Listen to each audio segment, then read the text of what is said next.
Welcome to Femme Furious, a podcast where pop culture meets a feminine framing. I am your host, Julia Rose Portela, and today we are avoiding the Max Z with our favorite nerds from Hawkins, Indiana, as we discuss Stranger Things Season 5, Episode 1. Now, before we dive into today's episode, let me tell you how you can follow the pod. You can subscribe anywhere you get your podcast. However, in 2 weeks' time, we will no longer be on Spotify. However, we will be on Patreon for free option. You'll be able to watch and listen to every episode on Patreon for free. And we will be on Substack for free. So you will be able to subscribe to the pod on literally anywhere else. If you are somebody who currently listens on Spotify, you will just have to transfer over to one of the myriad other options. Apple, Podcaster, iHeartRadio, YouTube, all that fun stuff. So we will no longer be on Spotify. And if you want to know more, I posted a whole episode about it last week as I talked a little bit about Stranger Things and getting caught up and all that kind of stuff. So that's already on there if you need to go and look at it. You can also follow the podcast on Instagram and on TikTok at Femme Furious Pod. You can also send us an email if you have any thoughts, feelings, opinions. I would love to pull that in, so please do. That is at femmefuriouspod@gmail.com. And there will be an option to join the Lipstick and Lore newsletter. If you go into the show notes for this episode, you'll be able to find a link that will help you get to that. Okay, let's take a chic peek at Season 5, Episode 1, titled The Crawl, written and directed by the Duffer Brothers. This is your general spoiler warning. We are talking about everything from Stranger Things up until this point. We are not talking about the play. We are not talking about episodes 2, 3, or 4. So if you are somebody who had a long Thanksgiving weekend and you're still getting caught up on Stranger Things, guess what? You don't have to worry about it being spoiled for you. We are only talking about Season 5, Episode 1, The Crawl today. Episodes 2, 3, and 4 will be coming out through the rest of December. So we'll talk a little bit about the schedule later, but we're only talking about that today, just Episode 1 and anything up until Episode 1. Season 1, 2, 3, and 4. And we are not discussing the play. So I know the play is out there. I know people are talking about the play. We're not going to talk about the play here because, number one, I haven't seen it. And number two, I think they're telling the story anyway through the show, which I had anticipated in a specific context. So we'll get more of that and we'll discuss more of the play as it feels relevant to the plot of whatever we're discussing on the podcast. Let's go into a vibe check because we've been away from Stranger Things for 3 years, long time. And my initial vibe check was super excited. I was like, oh, we're really doing this again, but we're doing it hotter, we're doing it sadder, and we are doing it with better hair. And I could not be more grateful to be back. On the feral factor, it's an 8 out of 10 for me. The episode itself was probably closer to a 7, if I'm being honest, because as many season premieres, especially one with a 3-year gap between seasons, the premiere was quite expositional, and yet a lot of the exposition really worked for me. It wasn't an overkill, and the way that it was delivered a lot of times felt clever, or I probably would have rated it lower if I wasn't like so excited to be back in the world and so excited to be back with these characters and with this story, really. So it was an 8 out of 10 for me because I was like really jazzed sitting down for it. The episode itself, I would say, is like an 8 or 7 or an 8, but my hype for it was like a 12. Like I couldn't wait to sit down and watch the episode. Who is this episode for? It is for people who love a slow burn apocalypse. It has been 20 months that this apocalypse has been unfolding since we opened the Hell Gate. It has been 20 months since the end of Season 4. It's been 3 years in real time. It's been 20 months in Hawkins time. This episode is also for fans who missed the OG group dynamic.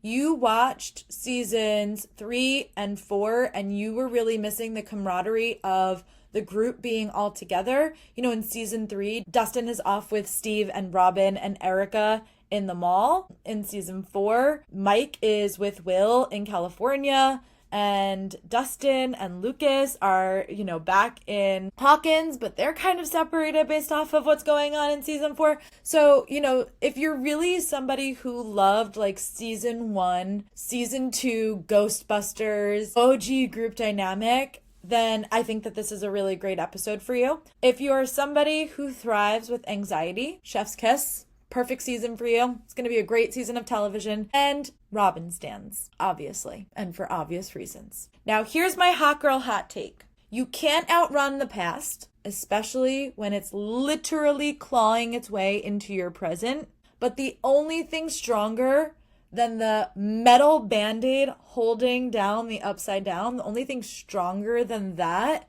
the only thing stronger than a Demogorgon ripping a goopy dimension door through your wall is the power of found family. And that's what I think this episode of television really roots us back into, something really central to the experience of Stranger Things. All right, let's jump into this week's Femme Frame, where we will dive into our key feminist themes, herstory, cultural context, and more. And besties, today's Femme Frame is one that I have been itching to talk about ever since I watched Robin Buckley touch that radio dial in Stranger Things. Because the moment that she sits down at the squawk station, I knew we were on to magic. Now, we don't see her sitting down. We come into the series where she's already in there, and that's where we're getting our first exposition dump. But flipping on the radio later on, turning on Diana Ross to cue to the group that we are talking about the Upside Down and we are about to get a secret message, and then delivering her cute coded message through fun facts about Diana Ross, giving the code to the crew for the crawl, say that 10 times fast, she becomes a part of this giant, almost forgotten part of history.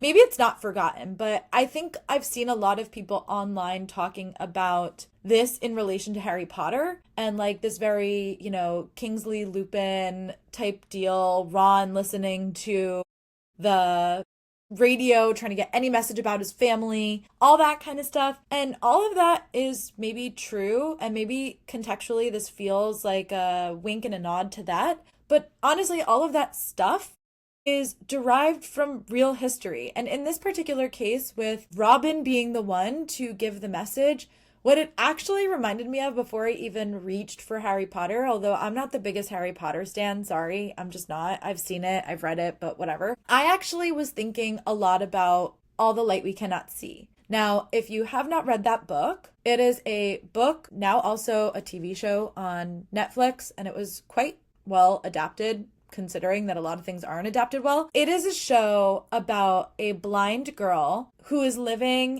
in, I believe France during the Nazi occupation. And she has a father who's an art curator, and he's a part of a group that is helping to protect the art. And it's about her story, and a part of her story is delivering messages through radio during that period of time. And so it was what I was thinking about as Robin was doing this, because it is a piece of history. It is a lineage of women who used sound, not swords, not superpowers like Elle, not brute force, but a microphone and a code book, the static-filled wavelength, right, to fight and to resist and to save people. That, by the way, resonates a lot with me, and why I am no longer going to be on Spotify. So again, if you want to know more about that, you can go listen to last episode, which is our little quickie on the Duffers recommended episodes that you should watch before Stranger Things Season 5. I gave like a bigger deep dive on what's going on.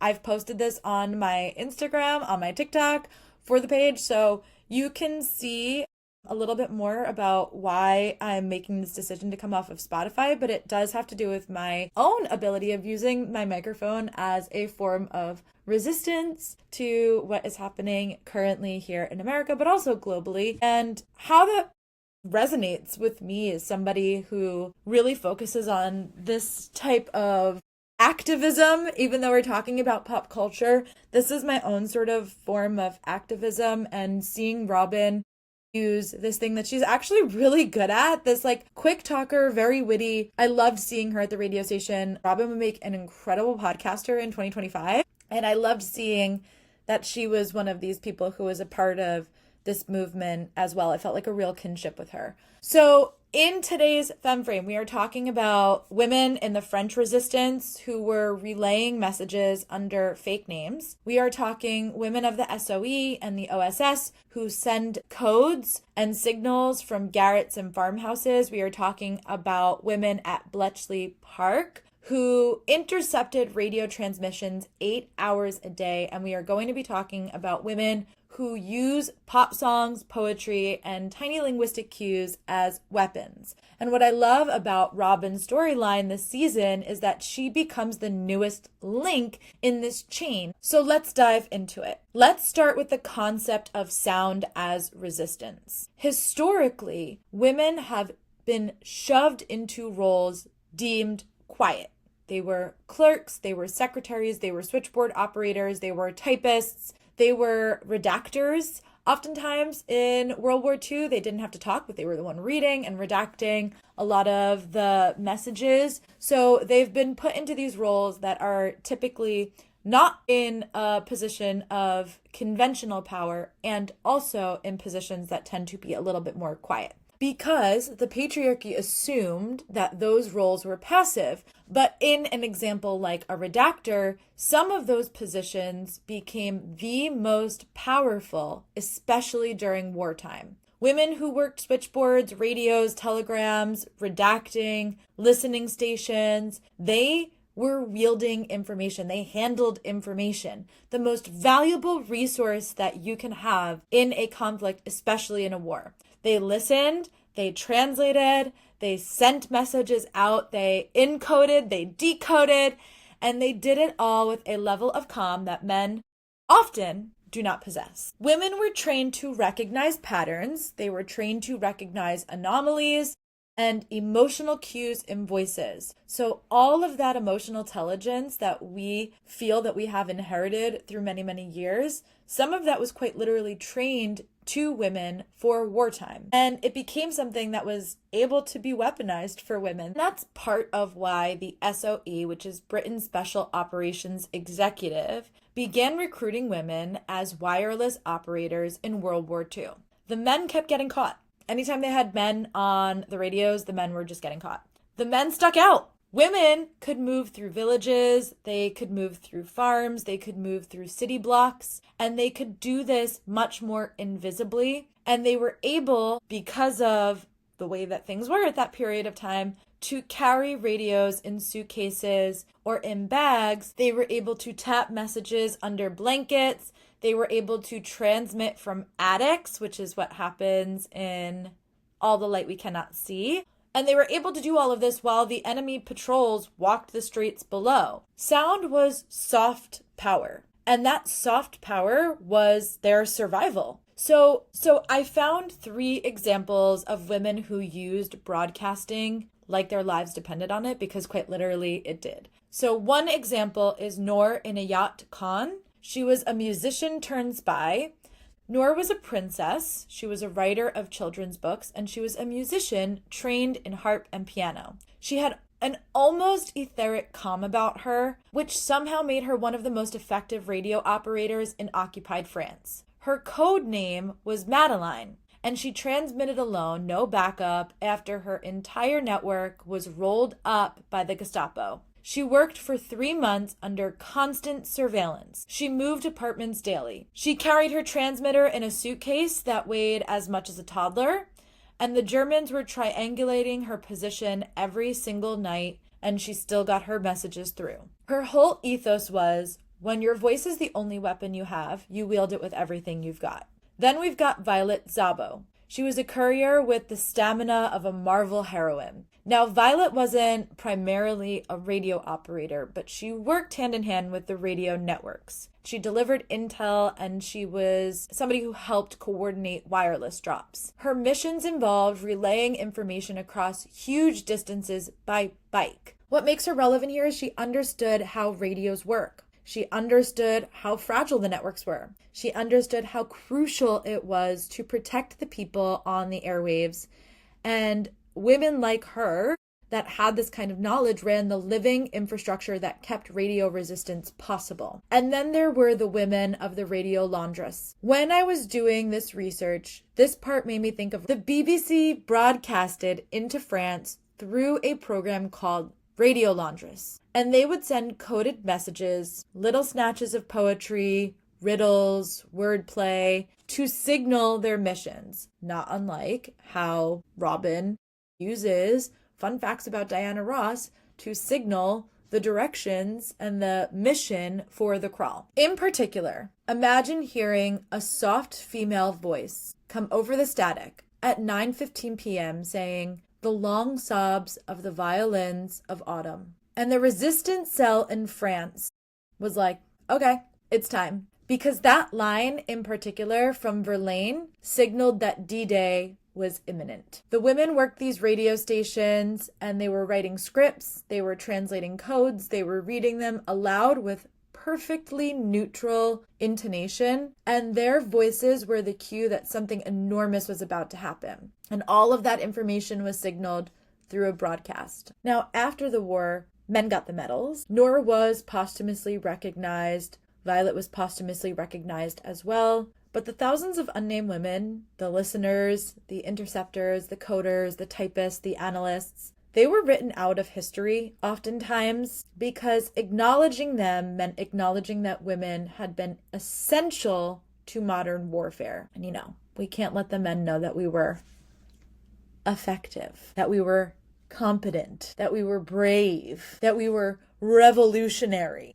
So let's talk about how this all kind of folds into Stranger Things, because this is where it gets delicious. Robin has always been coded as somebody who is good at resistance energy. She's been good at coding since we met her in season 2. Because she's funny and she's anxious and she's hyper-verbal, but she is also a great communicator and a decoder. She is the one who figures out when blue meets yellow in the West, all of this stuff that happens when we are watching the Stranger Things season 2 in the Russian code. She is a translator of vibes. She's the first one to sort of clock outside of Jonathan that Will is gay and maybe interested in having a peer-related relationship with her where she can explain these things. She was somebody who studied Steve Harrington because of her fascination with Tammy Thompson. Like, she is somebody who pays attention. She is somebody who gets the vibes. And Robin uses her gifts to her advantage, especially as Rockin' Robin, this local radio station host. I think everyone has some sort of reverence perhaps for their radio station or their radio host. I know growing up, I listened to Elvis Duran. It's like you hold a power when you have that. And so using this to deliver, and I say that in quotation marks, the message that the government wants her to deliver, but doing it with sort of a sarcastic, snarky tone to it, and then using the station as well, like quite literally, to deliver a coded message to her friends and to the people that she is connected to with the upside down. I think that that's historically accurate and quite brilliant. So that is our femme frame for today. All right, we're going to go through our slay by slay. So the episode opens in the upside down. Couple of things. The de-aging isn't as great as it was with Elle last season, but I thought it was still pretty good. And I've seen some videos since then of Noah Schnapp's acting and getting really into character and just the holding of his hands and the movement of his hands. He's a really intentional actor, and I thought him in season 2 was great. Will, I think, is one of the best performances of season 2. And so it's so great to see Will used this way again, and it's great to see some of this backstage footage of him as well. Okay, I also want to go back to last season when Dustin says the Mind Flayer is in control, Vecna's his 5-star general, the Demogorgon is his foot soldier, because we see the Demogorgon being his foot soldier and literally bowing as he brings Will to Vecna in this first scene in the Upside Down. Now also, as a little sidebar, In season 1, when they go into the Upside Down and they pull the tube out of the Upside Down, like, vine out of Will's mouth, I gag every time I watch that. And I will say, I gagged so hard, like a visceral dry heave. It grossed me out so much that they hook him up to this thing. We see his eyes roll back, and then they're pumping something into him. And I'm just curious if we'll get an answer on this, because what do we presume that is being pumped into him? Like, there's some sort of like pump liquid, and then we see it trudging through the vine, and then we see it going into Will's mouth. And we know at the end of season 1, he throws up the Demaslugs. So we know that there is something physically that's been pumped inside of him, and that thing that's inside of him creates dart later on. Like, outside of those two things, like, what is inside of him? Because they're not turning him into a Demogorgon. So what is the point of that Demoslug? And how does the Demoslug, can I call it a Demoslug? What does the Demoslug have to do with anything? I don't know. But something is getting pumped into him, and I'm curious if we'll get an answer about what that is. Then we go to the Wheelers' house. It is November 3rd, 1987. So much of the season has been like, it ends where it began, which means that the show is going to take place, this season is going to take place probably over the next couple of days. It is November 3rd in episode 1 in the crawl, in this episode. So I am presuming that this series will wrap up on November 6th or thereafter. I would say the big to-do of the series is probably going to be on November 6th. Why November 6th? Because that is the day that Will was taken 4 years ago, according to the show, right? It's been 10 years in the real world, 4 years in the show. So we get here at the Wheeler house too. We learn that the Byers are staying with the Wheelers. They've been living there for 20 months. It's a long time. Joyce is no longer working at Melvald's. Apparently she's not selling encyclopedias anymore. She probably lost that job when she just decided to skedaddle on to Alaska to go save Hopper. I guess Hopper is no longer part of the chief of police. I guess he just forfeited that role and then decided after he came back, no one decided to give him back this job. Like, are Joyce and Hopper working, or is their full-time job just watching Elle? Inquiring minds would like to know. So we learn that the Byers are living with the Wheelers. We also get a show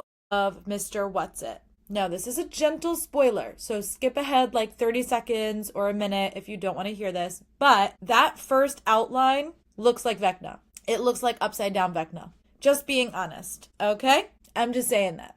Just dropping that there. So we also see that Holly is reading A Wrinkle in Time. We're going to talk about that a little bit later in the episode. And then it cuts to the squawk. We get Rockin' Robin. We get her little Rockin' Robin soundtrack. We get that her and Steve are partners in every way that counts. They're this dynamic duo where she's going through her script and Steve is doing the chicken and the applause, and they're just working together. They're so in sync. I love them so much. They are a platonic life partner couple. I love them. We also get this mention of like Jimmy Fast Hands Lee, and I have a few questions. Number one, why did he flee?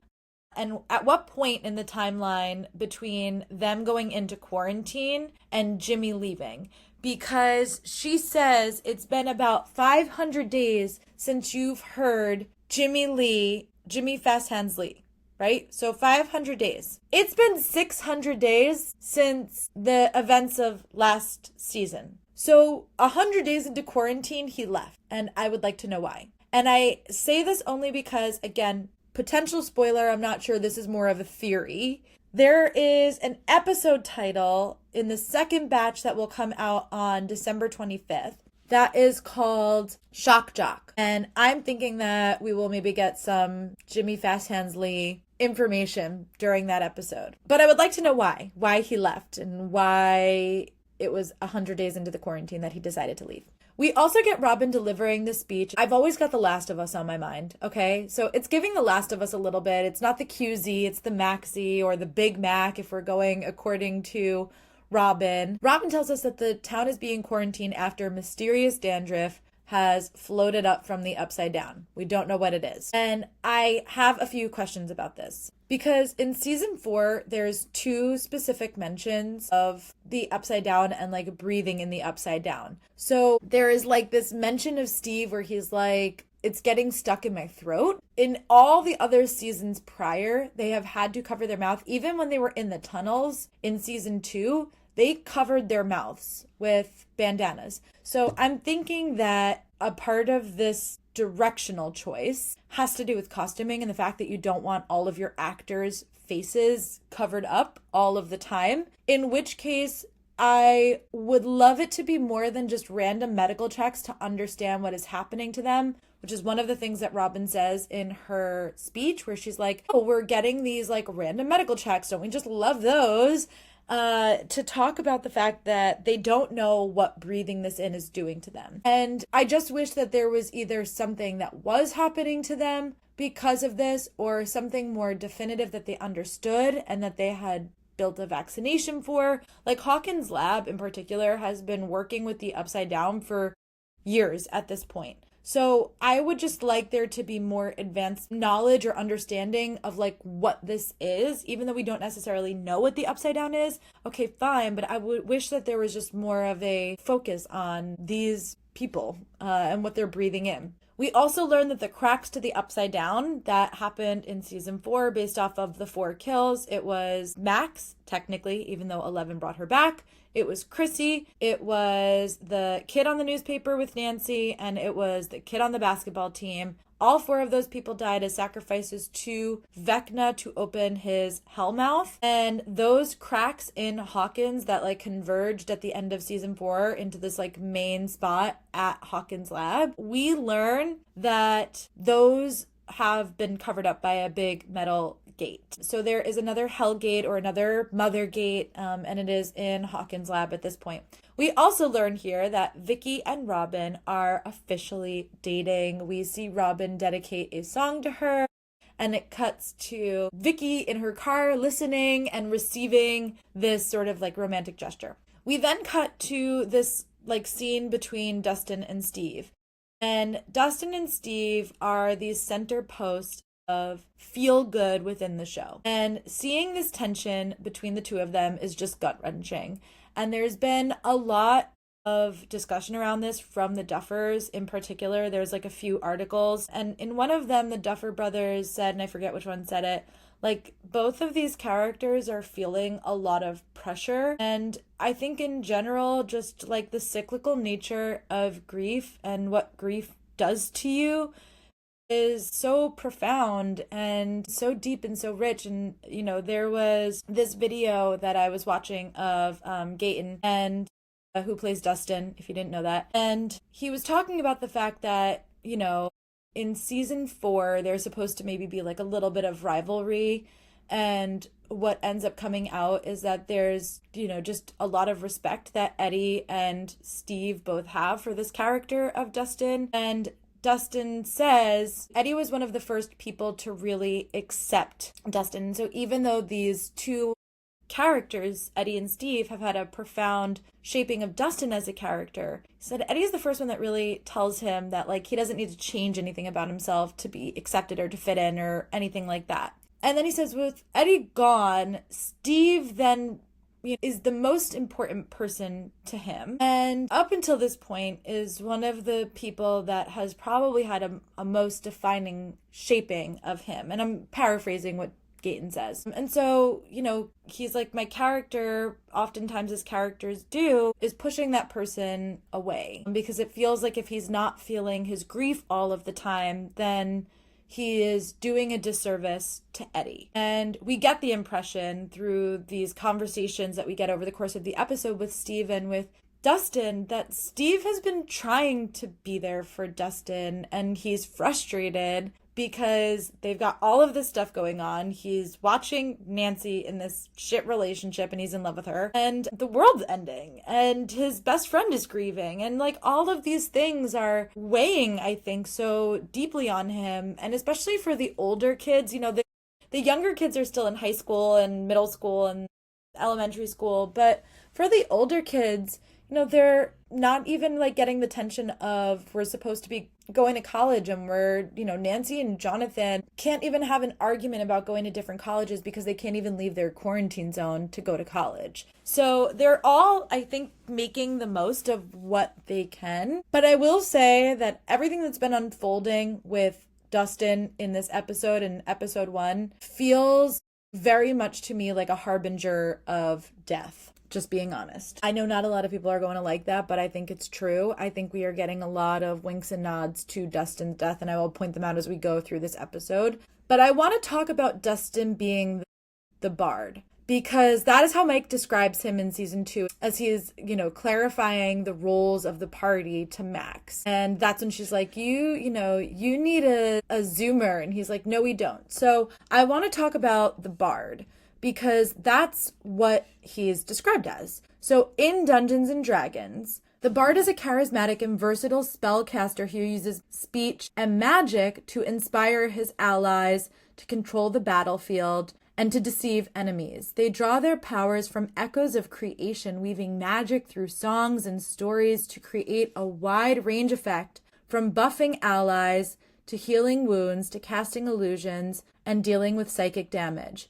Bards are skilled in social situations, have a broad knowledge base, making them valuable to any adventuring party. So I think this is important for a couple of different reasons, and I want to talk about, D&D as we continue to go along through these episodes. But I think that this is important to understand that this is the role that he has been playing up until now, and now he is taking over Eddie's mantle. We don't know what Eddie's clarification or his role in the party was. So I think he was considered the dungeon master, perhaps. I don't know if that's true or not, but I don't know if they ever really discuss it, but I think Eddie is the one that's hosting the party, and that makes Eddie the dungeon master. I'm not sure. Don't quote me on that. That is just from my brain in there. But Dustin being the bard is important, because Dustin has played a very specific role in the group, in the friend group, and he's often the peacemaker, the mediator, but he's also the one that always pulls the knowledge all together. He is the one that has used D&D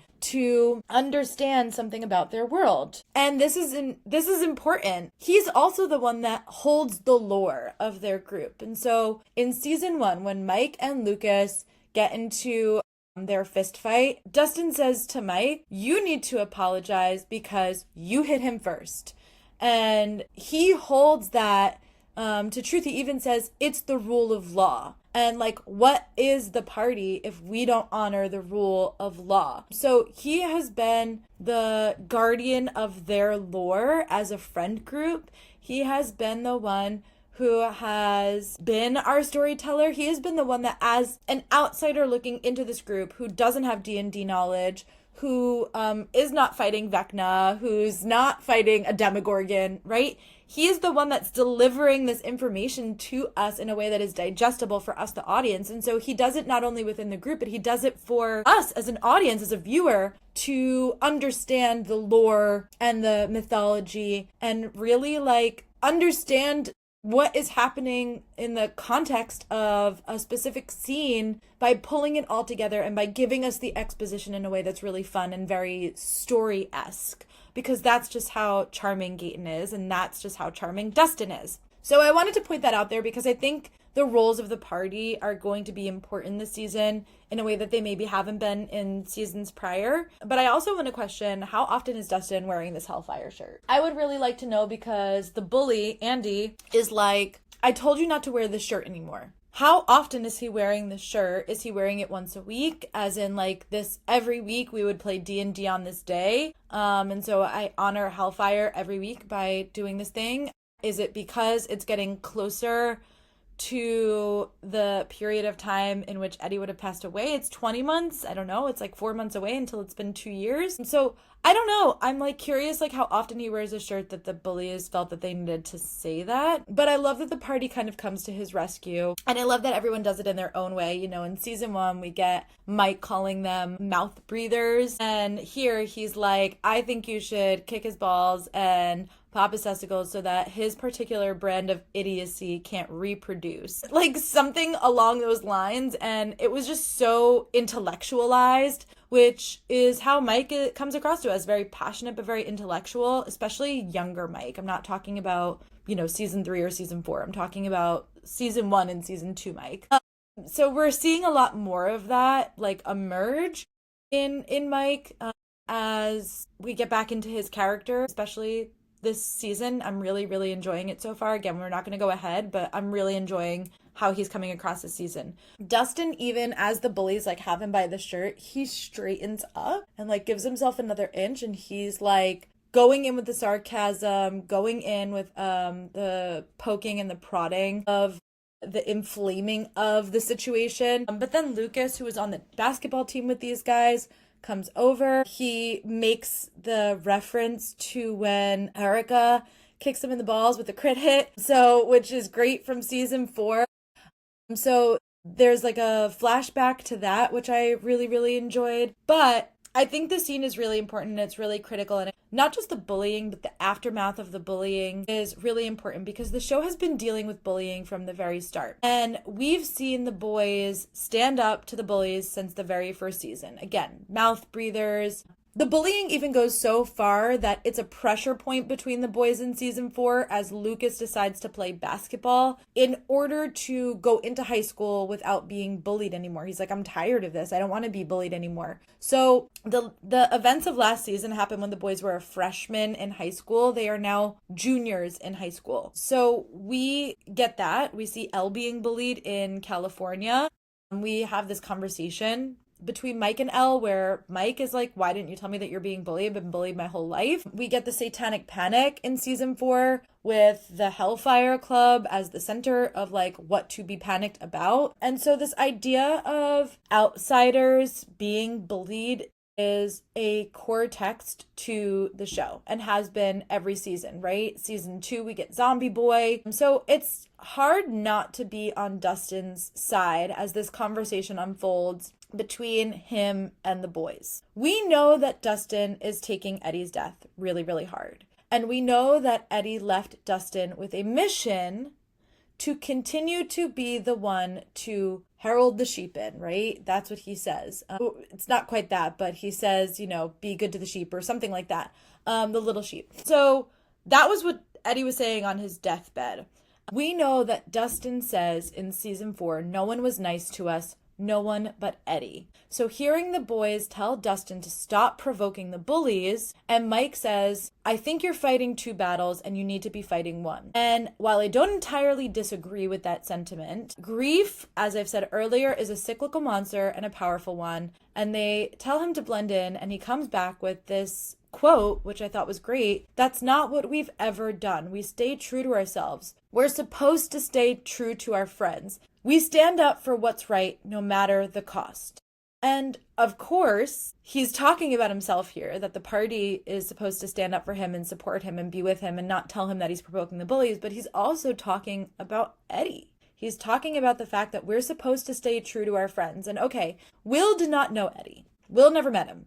But Mike and Lucas were also in the Hellfire Club. And so no matter what Lucas was doing with the basketball team, these boys, like the Hellfire shirt was Mike's wardrobe in season 3. At least for a part of it. I'm sorry, in season 4, not season 3. We have this like incredible shot. I remember seeing like the promo posters of like Mike in the Satanic Panic shirt. So I'm sorry, Mike in the Hellfire shirt. So we have like the Hellfire Club has been a part of these boys' lives, and so they're supposed to stay true to their friends, but Eddie being their friend. And this goes so far as to like Mike jumped off the quarry to protect Dustin from bullies in season 1.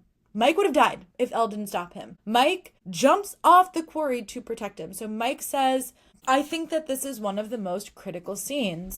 And I think this understanding of it is really important because Mike was also right by Will's side all of season 2. That it's all gone to shit. Now, this is just going off of my memory. This is not going back and like doing a deep dive rewatch on all of this, even though I just rewatched the entire series for this podcast. But In season 1, when Lucas separates from the party to go off on his own, that's when the vans come from the kids. And that's when Elle has to like flip the van. In season 2, they are all separated. Dustin is dealing with Dart for a lot of the season. That's how he ends up connected to Steve. Lucas is focused on roping Max into the party. And Will and Mike are at the hospital for a majority of the season after Halloween. So they're separated. And then Elle is on lockdown.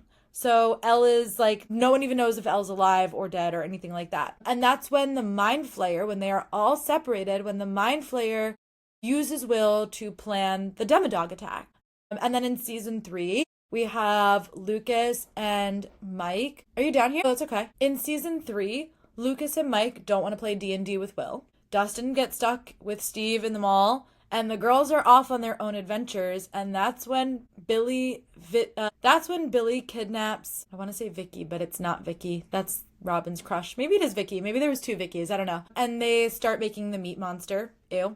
And then in season 4, Lucas joins the basketball team, and then Mike and Will and Elle are all in California. That's when the Wheeler house gets shut up. That's when Elle ends up getting basically kidnapped and forced to go back to Brenner. And all of the kids are killed in Hawkins. Not all of our kids, but Max, at the very least, is being tormented by Vecna. And then there's 3 other deaths. There's the Satanic Panic, all of the stuff that's unfolding in season 4. And that's when they're not together. It's like when they come together, they can solve the problem pretty easily. Even if the problem is hard, even if the solution is complex, they just work together as a team. And so each one of them, as I assume in DMD, because I don't know, I've never played D&D before, like everyone's got their path, everyone's got their skills, and you're supposed to be combining all of those things as a party to complete the mission. I think that's how D&D works. I don't really know, because again, I've never played, but I think they just work better together. So when they're divided on an issue, it doesn't matter that they're physically together. Like, the party's still split because Dustin wants to do what's right and what's in integrity and also fight Vecna. And Mike, Lucas, and Will basically are like, we need to be centralized in our focus. And the more that you provoke them, the harder it is for us to do what we need to do because these crawls are highly illegal. So it just seems like they're divided, and I know that they're talking about like a physical separation. Like, I forget exactly what he's saying, but he's describing it in D&D terms, and he's like, we split up the party and it all went to shit because they couldn't make a decision on what action to take. And so I think that there's something in this, I think you're fighting 2 battles when you need to be fighting 1. I think there's something in a separation of the mentality of the group that is also really important and really critical. So when Dustin says they're not listening, it's not that he doesn't realize what's at stake. It's that he finds the core values of the party to be the rule of law, and he feels that Will, Mike, and Lucas are going against their rule of law. That's not how it's necessarily vocalized or verbalized, but that's what I perceive as some of the tension that's happening here. And this is a really, really tough scene to watch. It was really heartbreaking. Then we get the Elle training sequence. So we learn at the end of the scene that they're still looking for Elle. Something that I really hated from season 4 was, I don't even know the name of the guy, but whatever. The military guy is looking for Elle. They want to take her out. They want to kill her because they feel like she's the one that's opening all of this stuff. Obviously, that's not true. We also learn from this flyer that we see of Elle at the end of school that Elle is a Gemini. And Gemini rules over communication and wits, to which I will say, Elle having mind powers and Gemini rules over the mind. I think that's great. Elle not being able to put a sentence together after being out of the lab for 4 years feels really hard to me, really hard to digest as a Gemini. Geminis like language, so I guess it's part of her Gemini learning curve to learn language. I guess at what point during the 4 years, but she's been in school. She was in school in California. She's around people that talk in normal sentences all the time. I don't know. It's just my one girl's opinion. Okay. Then we cut to the radio tower. We're fixing the radio station. The radio is down. The squawk is down. And Murray comes in. He's a smuggler. Joel is a hotter one. It just is what it is. He has with him Gatorade. He has a peanut butter bopper, which I've never heard of, but apparently does exist. And he gives Jonathan a mixtape that we will find out what that is about a little bit later on. So if you know, you know. If you don't, you will find out. But he's pretty obvious about what he's winking about here. Yeah. Anyway, that's that. We won't get too deep into that. We'll talk about that in another episode. We get this great line from Robin. What is it about your presence that brings out their inner Neanderthals? As Jonathan and Steve rush up the tower to try and fix the radio station for Nancy. We also learn that Nancy is the radio station manager, which tracks. And I just love these looks between Nancy and Robin. Robin, as Steve's number one supporter, really kind of lays it on thick for Steve in season 4 when Nancy and her are part of the group together. But I also just love this idea, and this is something that we did talk about in one of the Last of Us episodes, conversations that women have with their eyes. Women just do this organically and better than anybody, I think, as a collective. And so, the two of them racing up and Nancy and Robin just sort of side eye look at each other okay, here they go. Because even though Nancy knows that she is the center of this attention, it is also annoying to her. It is also frustrating to her. And she acknowledges that with this sideways glance with Robin here. So I love that. I love when women communicate this way. It's really perfect. And I love when a TV show or a movie can convey those looks in a way that does justice to this form of communication for women. We also learn in the scene what a crawl is. Well, let's back up. We learn that there is a headquarters inside the Upside Down. They are stationed in the Upside Down. So in order to get them supplies based off of whatever that headquarters needs, they have to do a burn, which we saw them do in season 2. That was anytime that they would burn the gates, anytime they would burn the Hellmouth, the Mother Gate, sorry. I think I'm calling it a Hellmouth more in the town, but in season 2, they called it the Mother Gate, close the gate, right? So when we get this experience of the crawl, what is happening is the government is going to do a burn at the Hellmouth in the center of town at Hawkins Lab so that the supply trucks can go through the gate into the Upside Down and be able to deliver the supplies that they need to the Upside Down, to the headquarters there. When there is a burn, depending on how much supplies are going in and out of the Upside Down, the group that we have is able to piggyback into the Upside Down and be able to clear an area, one area at a time. They're checking for Vecna. So that's what's happening if you're you understand what a crawl is, just based off of the concept. But, that's what's happening in the crawl. Then we get this, sort of crawl preparation from all of the different groups. So Lucas, Will, and Mike are all gossiping about Dustin until Dustin walks in. And he knows that they were talking about him, and they know that he knows, and he knows that they know that he knows. And so there's this added tension to that. But then Robin comes on the radio station. She gives them the coded message about the crawl. And one of the things that I really loved was to see the tunnels under Hawkins getting used for something. That was a nice throwback from season 2, especially because out of all of the seasons, there's 4 seasons. The Duffers told us to watch 4 episodes. 2 of them were from season 2. 2 of them were from season 4. I'm not saying season 1 and season 3 were irrelevant. I'm just saying that there's something specific about season 2 that they wanted us to draw our attention to. And a part of that is in one of the episodes, and I believe it's Will the Wise. In one of those episodes is when we get Hopper flipping into the Upside Down for the first time, or that panning underneath for the first time. So that was one of the episodes. So I love that the tunnels are coming back. The Wheelers are the heads of their respective groups. So Nancy walks us through the semantics of how we get in and out of the Upside Down. She is using an overhead projector. She is we are going to be coasting at a cozy 30 miles an hour. And then Mike sort of walks us through the security details and the tech.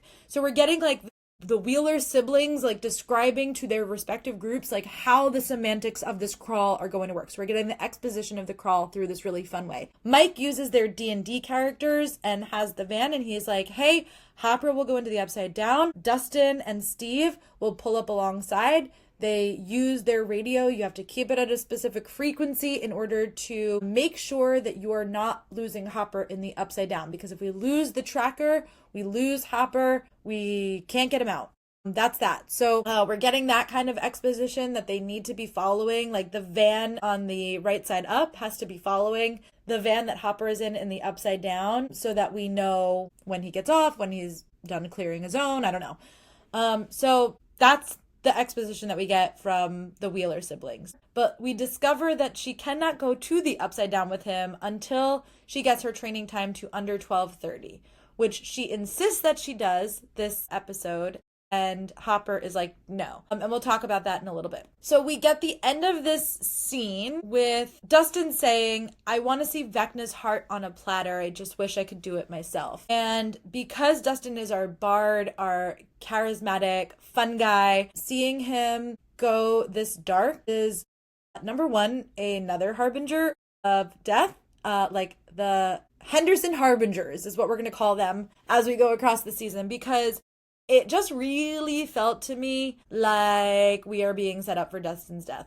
I hope we don't. I hope we're not. But it just feels like we are. I don't know. And this was one of them. Like, I just wish I could do it myself. Makes me think that maybe he will get an opportunity to try and fail. I don't know. We'll see. Then it cuts to Will, who we see looking up at the sky. It's sort of spinning, and then we understand, through this conversation that Will is having his first hive mind vision for the first time in a while. And then it cuts to Holly, who's spinning on the playground. We see her talking to Mr. Whatsit. We can see through her POV that Mr. Whatsit is a person, but when Miss Harris, who, by the way, fun fact, was the Duffer Brothers drama teacher that they cast in the show, which I thought was really quite cute. Nice little sentiment, like nice little note. We see that through Mrs. Harris's eyes. Holly is not talking to anybody. It's an imaginary person. And so I kind of felt like we get there right away with the spinning and the Holly comp, but it takes a while for us to get there narratively with our characters. Hawkins Lab. We cut to the Hawkins Lab that's inside the Upside Down, and we meet Dr. K. I'm going to be honest with you. I don't fucking love this. I don't understand why we killed Papa, why we killed Brenner, only to introduce Dr. K. Because not only do I not fucking care about this person, it's like, I don't want to meet another person. Like, there are people that we meet later on, and I don't want to talk about them because I think it comes in episode 2 more so. But there are people that we meet in this season that like are just seasonal part of the character flux, okay? That's just how a show like this works. We gain a person like Alexi, we lose a person like Alexi. Okay, great, fine. I don't want to be invested in Dr. K. I thought Dr. Brenner as a villain was interesting and compelling, and I think killing him in season 4 and replacing him with somebody that we don't know when we only have 8 episodes to invest in the rest of the story felt like a waste when they should have just kept Brenner alive and killed him in the middle of the season. I don't really feel like his death did anything last season for us to be connected to Dr. K. And not only that, but I don't know. I just don't like her character. Like, Dr. Brenner had something sinister about about him. Dr. K is like almost an annoying thorn in my side. I'm not saying the performance is bad, but I don't love this. I just feel like we should have just kept Dr. Brenner then. I would almost prefer if the lab fell apart because Dr. Brenner died, and now it's just been that this military faction that was looking for 11 has taken over. That would be interesting and at least contextualize his death instead of just replacing his character with somebody else when you could have just kept his character. I don't understand. We also get this fight-ish between Joyce and Hopper where, Joyce is like, hey, Ella's ready. You need to let her be ready and let her go. And he basically looks back at her and he's like, oh, like Will, where you keep him wrapped in bubble wrap. And this is going to be important. I'm going to be honest. Hopper as a character is really endearing to me in other seasons, and I don't know if it's just because of the Lily Allen slander / all of these allegations about him sort of bullying and harassing Millie Bobby Brown on set. And again, the Duffers kind of said it's being taken out of context or like being blown up or being blown out of proportion. So like I don't really know if it's just because I have a bad taste in my mouth for him right now and I'm like ick, but Hopper's character and this like overprotective, don't let her do anything because Sarah died once. And I think that Sarah's death is really effective. So I don't want to say like it's ineffective, but you know, there's something about him that feels like possessive without empathy for her feelings at all. Whereas, you know, we see some of those pieces of empathy from him, especially in season 2, you know, where she comes back and she's like, bitchin'. And he's like, okay, bitchin'. Or, you know, I left the door open 3 inches, like that letter, you know, for the sake of your old man, leave the door open 3 inches. I really think that there is some beautiful scenes that we get of Hopper, but then there's like these fights that he has with Elle over the use of her powers and what she's capable of and her autonomy feels so gross to me, and I don't know if I love it. So I don't love this fight. I don't love that he gaslights her that she didn't make the cut, but then tells Joyce she made it in 12:29 with a second to spare. I just don't love that. What I do love, however, is Mike picking Holly up from school. Now, couple of things to note. Number 1, there are 12 turkeys behind the 2 of them as they talk. So it's around Thanksgiving time. Again, it's November 6th. 12 turkeys behind them on the wall. Just leaving that there. The other thing I love is that Mike as a big brother is great. I think Mike saying monsters aren't real isn't fair. Another gaslighting, you know, man in this scenario. But I love that we get this comp of like Mike the brave versus Holly the heroic. And this line that he says, I was going to wait a few more years to introduce her to D&D, but he gives it to her now. And he doesn't like discredit the fact that she has a, you know, imaginary friend. He's like, instead of reaching for Mr. Whatsit, maybe you need to be Holly the heroic. And he engages her with her imaginary friend. He asks questions. He is inquisitive. Like he, you know, at the core text of the show is being inclusive and understanding that we are all different, and that our differences are what make us, you know, connected. He doesn't other her. He doesn't reject her for this imaginary friend. He just sort of redirects the energy and is like, hey, what about being Holly the heroic? And what I love about this is that he says Holly is a cleric, which I originally thought is what he called Elle. So the actual quote from season 2, he was like, I'm our paladin, Will's our cleric, Dustin's our bard, Lucas is our ranger, and Elle was the mage. So we have all of their roles in the party. So in D&D, a cleric is a powerful divine spellcaster who draws power from a deity or other immortal forces to heal allies, to harm enemies, and to perform divine feats. We also know through Mike that they can open a dimension door. So this is really interesting to me, which is why when he said that, I was like, oh yeah, well, Elle was also our cleric, because it's, you know, written in the text of the show that one of Elle's powers, which is what Vecna is seeking out through her, is the fact that she is able to open doors to other dimensions. So Holly as the cleric not only has this ability to draw on the power like Will is doing from this force. So it gives me some pause about whether, you know, what the full potential of Will's powers will be and if he's able to open a dimension door. But for now, we're getting sort of like a download of what Holly's powers are going to be, or what Holly's role is going to be. And something that I also think is really important here, just as like a little sidebar, a little side note, is for the entirety of this show, we have understood the context of what is happening through D&D. We have the Demogorgon, we have the Hydra Thessal, we have Vecna, we have the Mind Flayer, we have the Upside Down, we have all of this stuff that comes from D&D. I don't know if the Upside Down does, but the way that they are able to contextualize these things that are happening are through D&D, right? What I love about this is there is something in this scene about Mike passing the torch to Holly. And what has Holly been reading?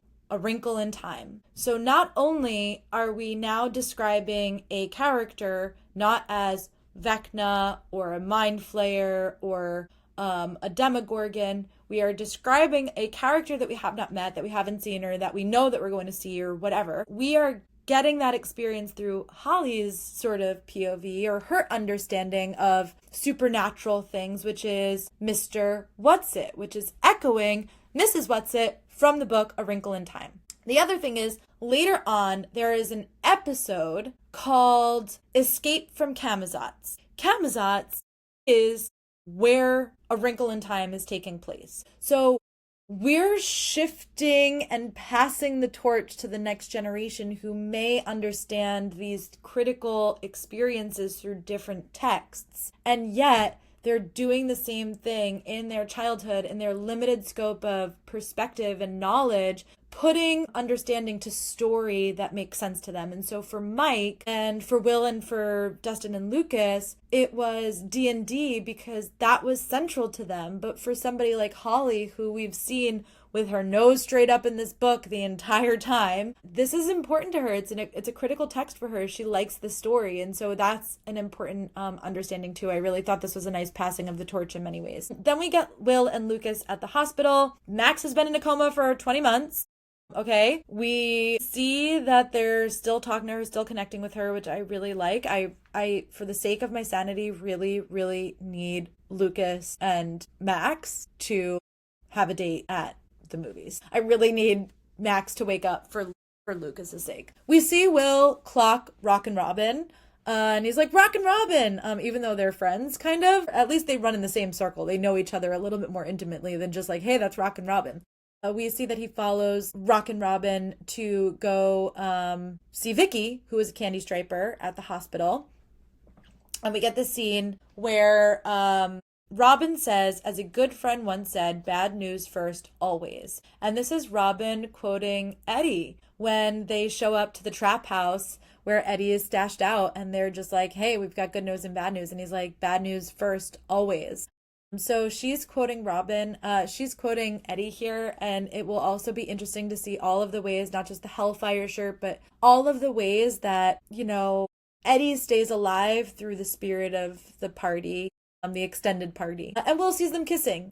And what this means to him as a queer person, he sees somebody embodying this thing that he would like to do and doesn't know really how to express within himself. And so Robin in this moment sort of becomes his gay mecca, his gay guru, and we will see maybe how that relationship unfolds over the course of the season. But Vicky and Robin know that they are caught kissing. And then we get Dustin at Eddie's grave. He is there with paint thinner. Apparently people for the past 20 months have been defiling Eddie's grave, but instead we see that the bullies have killed Jake the Snake like fucking psychos.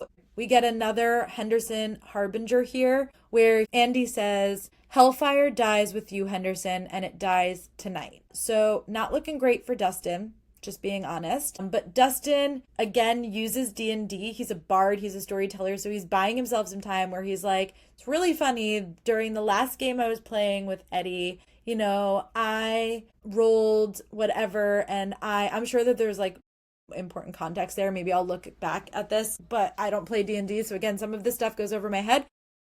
He goes, and I, you know, cast the violet ray or the violet light or whatever he says, and they're like, okay, nerd, whatever that means. And he's like, it blinds you, and then takes the paint thinner and sprays it in all of their eyes. I just thought this was a fucking baller move from Dustin fucking Henderson, and I'll leave that there. He does get the shit kicked out of him, but I think he holds his own against 4 bullies pretty well for a pretty fair amount of time. And then it cuts to Mike and Elle talking together on the roof. They are acknowledging that Dustin and Hopper are not themselves, that there's a lot of pressure about what is happening, and that pressure is falling onto Dustin and Hopper. Elle asks Mike what happens after they defeat Vecna. Like, what happens when this is no longer a thing? And Mike says that when he plays D&D, the party can't return to their village because too much has happened. And so they travel to a faraway land, a peaceful land, where they all start again together. And I wonder if Elle, as somebody who can open a dimension door, or Holly as a cleric who can open a dimension door, or Will, who is noted in season 2 as a cleric and potentially has the ability to open a dimension door. We don't know. We haven't seen that. If these people who have the power to open dimension doors, can they open one to a place that is not the upside down? And can this group of people who has experienced so much in Hawkins, can they go to a faraway place that's not in America or in the world, but go to another dimension, open a door to another dimension that isn't the upside down, and that is able to be somewhere where they can experience their peaceful ending in their faraway land with 3 waterfalls and whatever. So just something I'm thinking about as we move through the season. And then we get our crawl prep. Dustin's still MIA, mostly because he got the shit kicked out of him. Steve is prepping the tracking signal. And as he's prepping it, like he's, rotating the wheel, it flashes to like 88 miles per hour. It's not miles per hour, but anyway, it's a very big Back to the Future reference. Multiple times across the season so far. In this sequence as well, Hopper calls Dustin Inspector Gadget, which I thought was brilliant and fucking funny and really liked. And Will offers to fill in for Dustin, but Joy says no and sends Jonathan instead. And not only if I was Jonathan would I be offended that I am more dispensable to my mother than my younger brother, but Will, like, how fucking annoying is it that his helicopter mom doesn't let him do anything, and that he, somebody who has experienced the most trauma, perhaps, maybe besides Elle and now Max, but like the two people that have experienced the most trauma and the most interconnected through the upside down are constantly pushed to the sidelines until they're not. And if I was Will, I would be really frustrated too. You could just see it on his face. He's like disappointed. He wants to help. He wants to do something. We go back to the Wheeler house where we overhear Holly listening to her parents argue over Mr. Whatsit. I don't think Ted is being unreasonable here. Ted is like, lots of kids have imaginary friends. I actually think this is the most reasonable that Ted Wheeler has ever sounded, besides maybe asking for the bacon earlier this episode and being like, when are they leaving? Because 20 months is a long time to be hosting another family. And then there is a line that's in there where, Karen says, do you even know how old your daughter is? And that line is for us, the listener, because Holly was, I think, 3 in the first season, but I think they're maybe trying to push it now to 5 and saying that Holly is 9 at this point, but she is being played by a 14-year-old girl, and she is certainly not 7.